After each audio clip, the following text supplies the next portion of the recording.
The Dodgers have been killing it this offseason, obviously, because of the fact that they've spent over $1 billion on Shohei Ohtani and Yoshinobu Yamamoto, along with trading for and then extending Tyler Glasnow.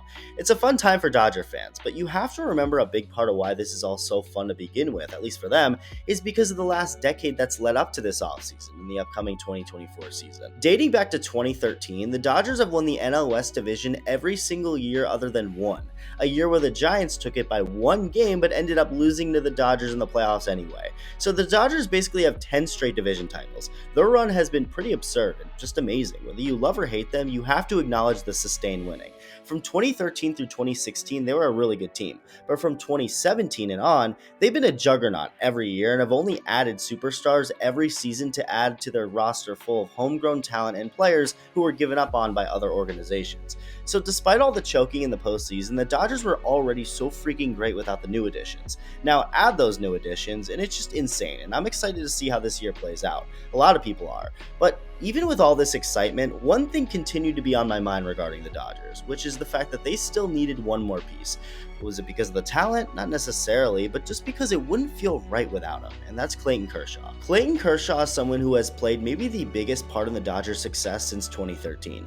I mean, he was insane and really became the face of the franchise. He was the new Sandy Koufax, except probably better, and has been a sure Hall of Famer the moment he hit 10 years of Major League service time, which was 7 years ago. I mean, this is a 3-time Cy Young Award winner, a guy who's won MVP, which is a really rare thing for a pitcher, a Triple Crown, 10-time All-Star, had the best ERA in all of baseball 4 times, and the best ERA in all of the National League 5 times. I mean, you get it. He's a legend. But more specifically, a Dodger legend and someone who's been on so many winning teams. As the years have gone on, Kershaw has become less reliable to make as many starts. He's less durable and just not the same guy he once was, at least health-wise, because he still brings it whenever he's on the mound. I mean, despite only averaging 127 innings the last 3 seasons, Kershaw has a 2.75 ERA in that span. He's still got it, at least when he's healthy. It's clear the Dodgers can't rely on him as their number one guy, and it's been that way for a minute, and that's all fine. They've taken care of that. They have other starters they can rely on. They of course just added Yamamoto. Ohtani will hopefully be back to starting in 2025. They're fine. But the way things ended last year were not fine for the Dodgers and definitely not for Kershaw. Kershaw has always been known as a postseason letdown, and the bottom line is that he simply isn't the same Kershaw we all know and love in the regular season when it comes to the postseason. That's just undoubtedly true, but is he truly horrible? No, actually, he's had some postseason runs where he was pretty good, really good. Like in 2013, he was amazing in the first 3 starts he made until he gave up 7 runs on 10 hits in the last game of the year. 2014 was tough when he blew 2 leads the Dodgers had, a big one in Game 1, and then a 2-0 lead late in Game 4, which ended up being their last. Again, he's had his moments of being good, but overall he hasn't put up Kershaw-type numbers. But nothing was ever as bad as it was last year at the end. Kershaw has been walking a thin line on his career for a little bit now. It's kind of been a known thing that his career is going to be over pretty soon.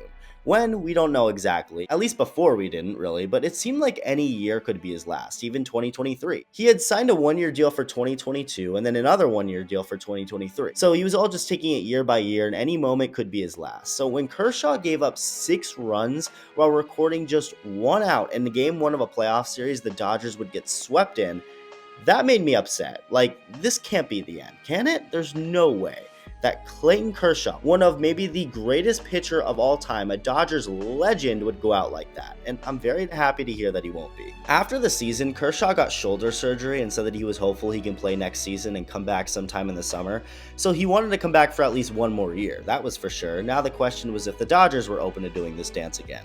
Another 1-year deal situation, and thank God they were. They actually had said that they wanted him throughout the offseason. Andrew Friedman made that clear. It's not like they can't do it. It's not like they don't have the money to do it. And just today, Kershaw and the Dodgers agreed to another 1-year deal that actually has a player option, so he can potentially be pitching alongside Ohtani in 2025. I mean, at the end of the day, did we expect anything else to happen? As much as I want to say this was just how it was supposed to be, I mean, I never thought Mookie Betts would not be a Red Sox player and that Freddie Freeman wouldn't be a Brave, ironically 2 guys who are on the Dodgers, so it would have been weird to see the Dodgers take those players from other organizations, but then have Kershaw get taken away by the Texas Rangers or something, a team that actually was in the mix for Kershaw. Someone who's also literally from the Rangers' backyard. He's from Dallas, Texas. It was just hard to see the Dodgers officially being set without Kershaw.